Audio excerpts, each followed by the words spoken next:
Brennan hit all of his milestones early. He rolled over early, smiled early. He started nonverbal communication at around 5, 6 months. He started talking at 9, 10 months old. By the time he was 12 months old, Brennan was speaking complete sentences. You know, there's smart and then there's creepy smart. It's kind of like he talks to you like a little man. Just his manner. He's so matter of fact. And he'll even say, I look handsome today. And he prefers fedoras and jackets. The style that he likes to dress was thriving around the 40s, 50s. I run a daycare center out of my home. I'm around children 5 days a week. Most children, they're not worried about their clothes. I have to say, okay, come on, let's fix your clothes and tuck your shirt in. I'll fix your shoes. And Brennan, he's very particular about the way he looks. We noticed as a family that Brennan started to have hearing problems around 5. I thought, this is not normal. And one day when we were at the park playing and he was so far ahead of me and he couldn't hear me yelling, I was concerned about his safety because I didn't want him to run off into the rocks near the water. And I was yelling for him and he did not hear me. About a year ago, it was diagnosed that Brennan had a severe deficit in his right ear. He's been to several specialists, and it was what they considered unexplained.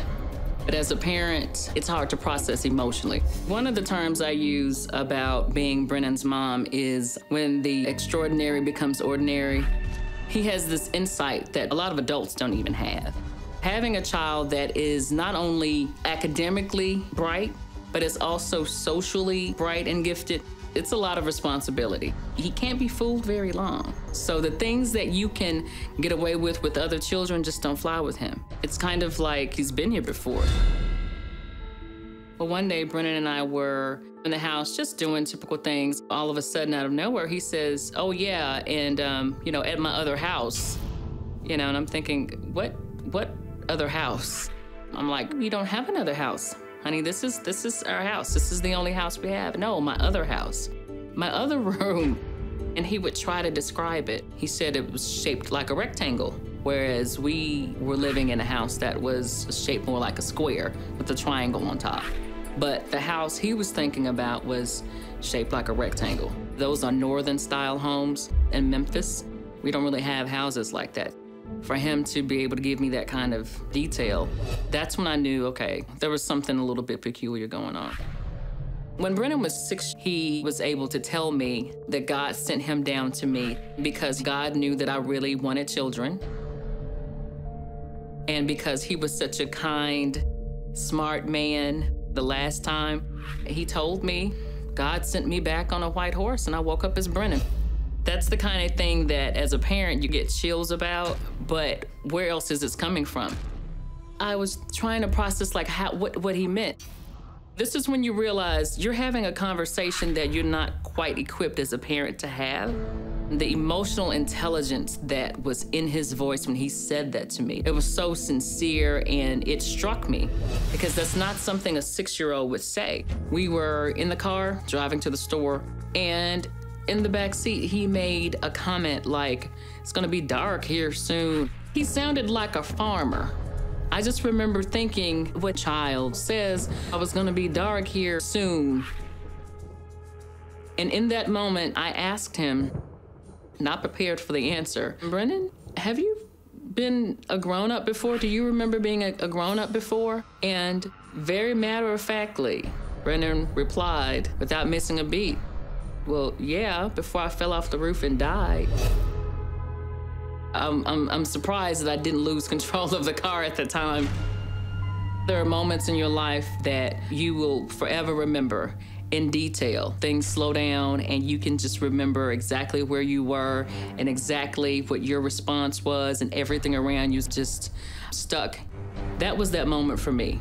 It almost knocked the wind out of me emotionally and mentally, because you're thinking, okay, my son just told me that he has memories of falling off the roof and dying.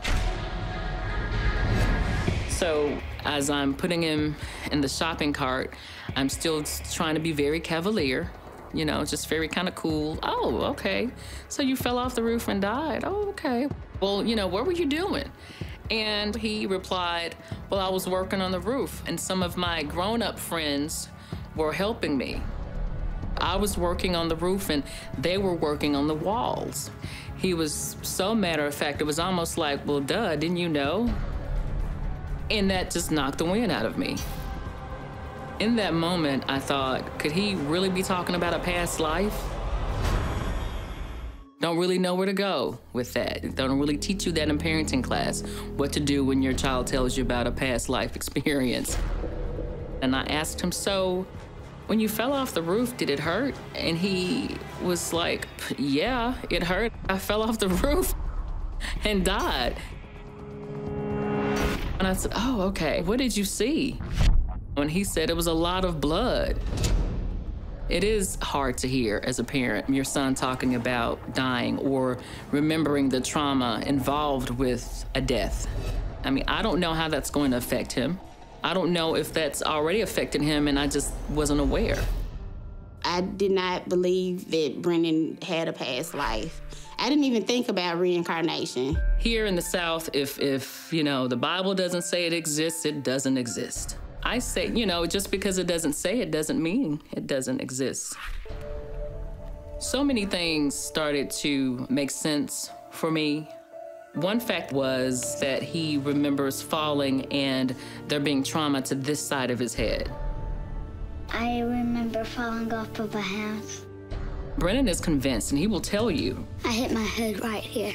That's why I have the hearing aid. That's the reason I can't hear in my right ear, because when I died, I hurt my head on this side. It's still something wrong with it.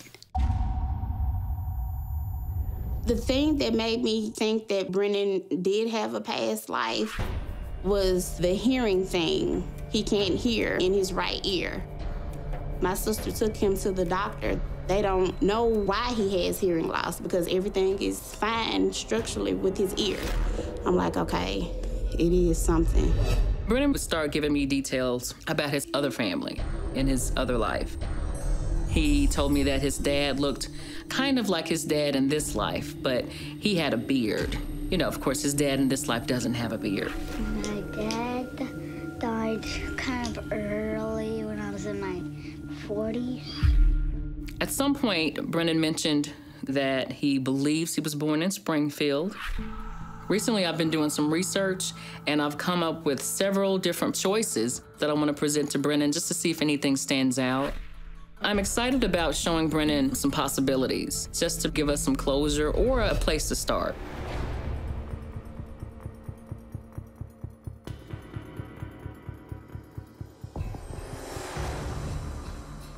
You know that we were trying to figure out who you were when you were a grown man? Yes.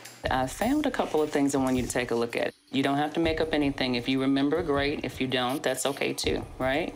Yeah. Okay, so I just want you to tell me the truth. If something stands out or if you remember something, just let me know. Okay? Okay. Okay, so can you take a look at these and tell me if any of these names or any of these places sound familiar to you? George Fred Douglas, that doesn't sound anything like mine. Okay. William Stanbaugh, no. James P. Patterson, City of Springfield. Right? Yeah. James P. Seth was born in 1902. Mm-hmm. Does any of that sound familiar? Yes. Not much is known about his upbringing other than the fact that he spent most of his life as in construction worker. When Brennan connected to one of the articles, it was a surprise for me because I wasn't sure if we would get anything. There were so many different articles, there were so many different stories. James was working on the roof as a 4-story dormitory when he lost his balance and fell 40 feet to his death. Does that sound familiar to you at all? This is really happening. He's really connecting. It's still so surreal that it's a surprise, but I believe him. It's it. It's it. Definitely that one.